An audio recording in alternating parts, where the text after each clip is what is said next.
First, why don't you start by just telling us what an open internet means to you and how that's different from the platforms that we all know and use so often?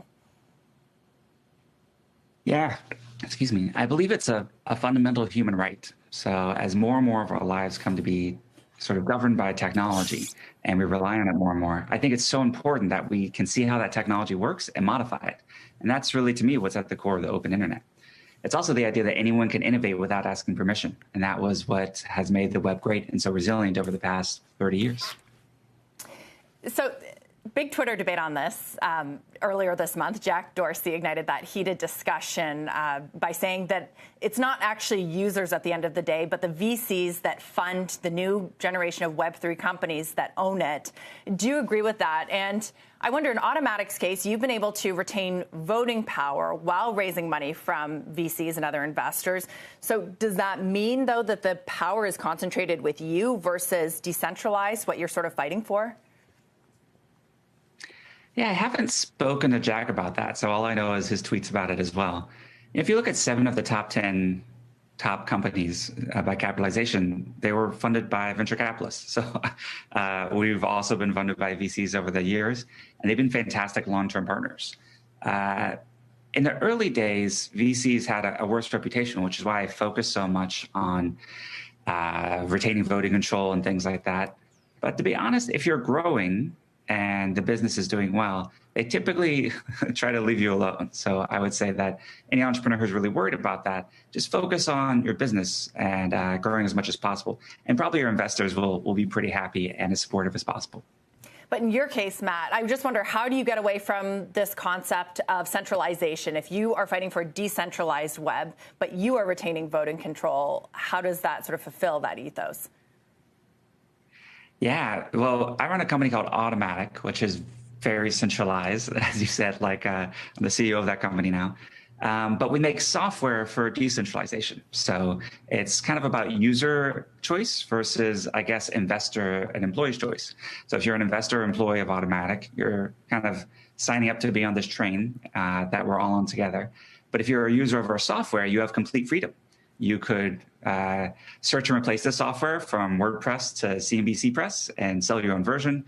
You could modify it. You could publish things that we don't like. You can do pretty much anything about it because the software has a bill of rights attached. It's the open source license, which allows anyone to use and modify the software for any purpose.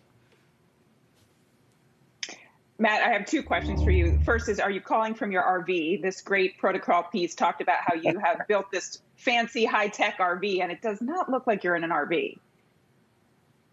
No, I'm not in the RV today. I'm visiting my mom, so I'm in a more stable location.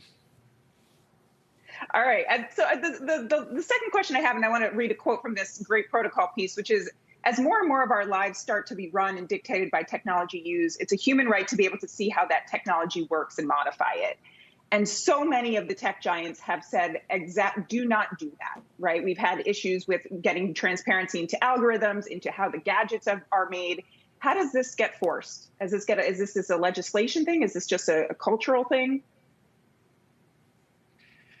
I think there's a place for legislation because many of these companies are as large or larger than most countries or governments. So we might need sort of, the will of the people driving elected officials to drive some change here. I would say particularly around interoperability. Typically, these companies will interoperate in their early days, and then once they're successful, kind of pull up the ladder behind it. So if you think the first version of iMessage and Google Talk and other messaging platforms was built on an open standard called XMPP. And now, of course, they're all very proprietary, and you have to use 10 different messaging apps because none of them talk to each other.